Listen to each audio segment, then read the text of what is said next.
This video is brought to you by Dr. Kristen R. Bromley's Guitar Method Book Series and Online Music Academy. Hi, I'm Dr. Kristen Bromley. Welcome to my online academy. I love being here helping you with playing the guitar.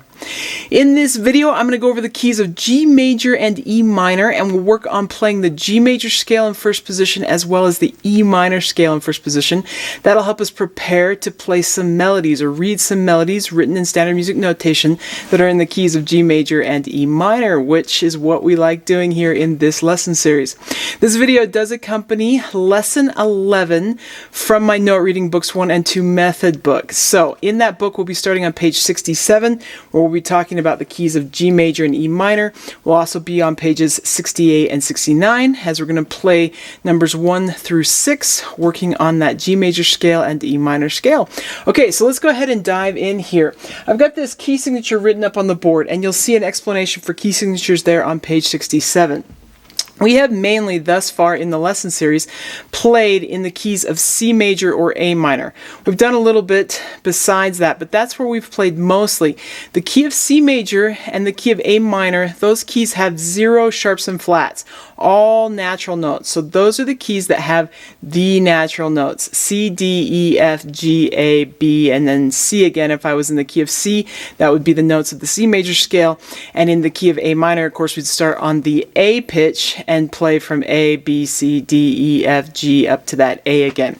And we've done that in previous lessons. We've also worked on locating all of the sharps and flats that are located there in first position on the guitar.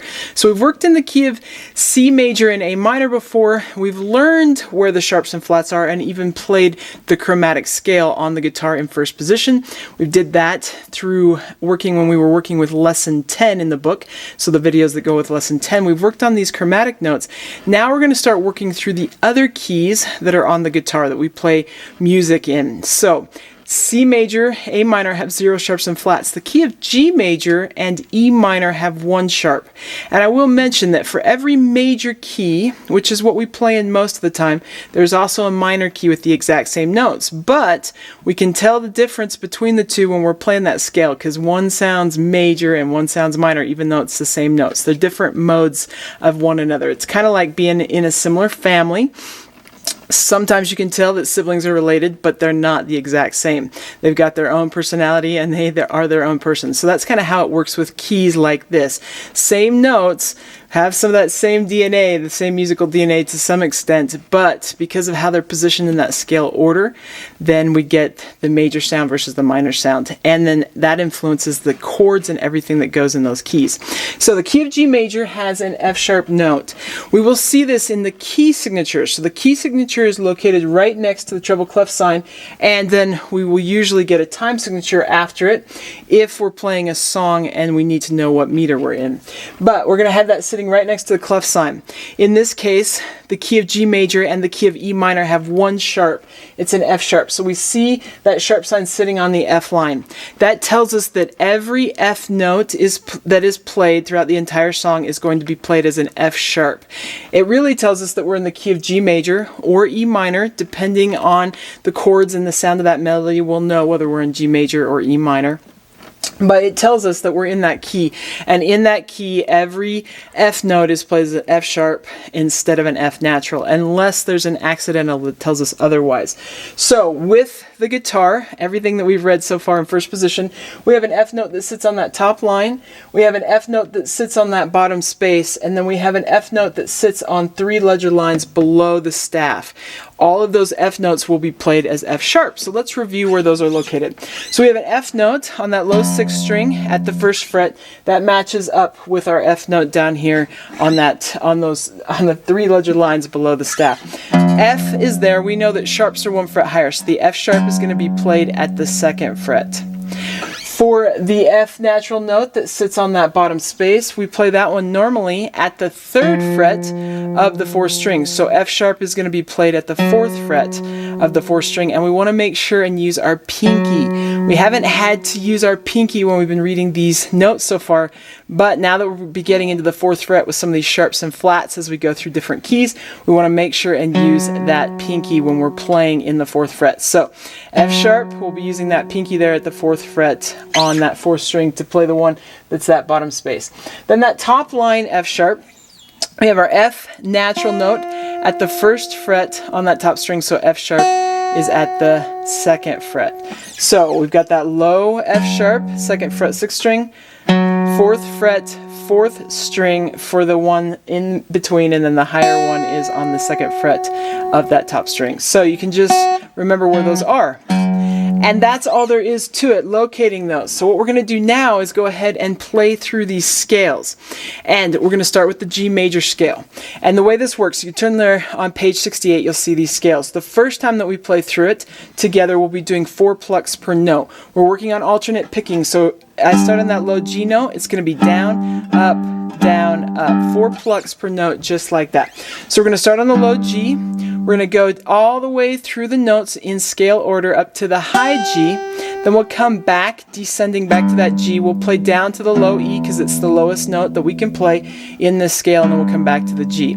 We'll start out there with 4 plucks per note, then we'll do it again with 2 plucks per note, and then we'll do it again with 1 pluck per note. We want to make sure and keep that alternate picking happening in the right hand, which means you can be anchoring, putting the palm part back by your wrist on the saddle or just behind the saddle. We don't want to mute the strings, but we can sit back there and get a good, nice anchored sound happening, good, nice anchored technique happening.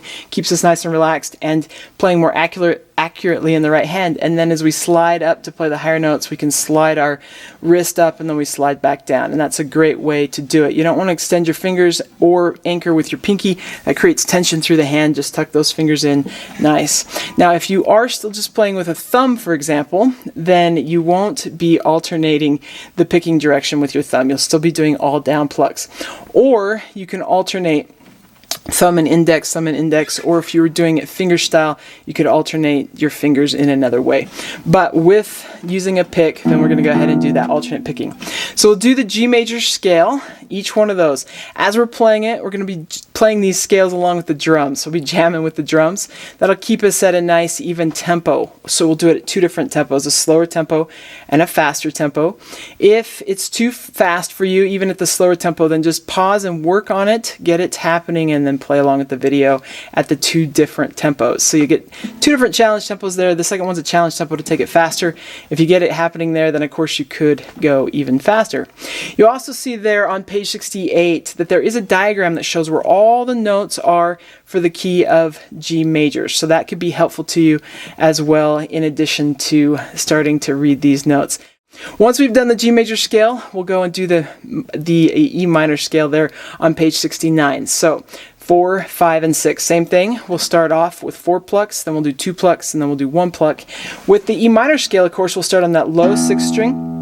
We'll play all the way up to the top of the range that we have in first position, which is that G pitch at the top, on the top string, 3rd fret. Then we'll play back down to that E minor, or that E pitch for the E minor scale. So it's going to be great. As I said, these will each happen at 2 different tempos. We'll get a nice little 4-beat count off and we'll be in. So let's go ahead and play these scales together.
Okay, fantastic. I hope you're having fun with this. Scales are a great way to learn where these pitches are and to get our technique happening.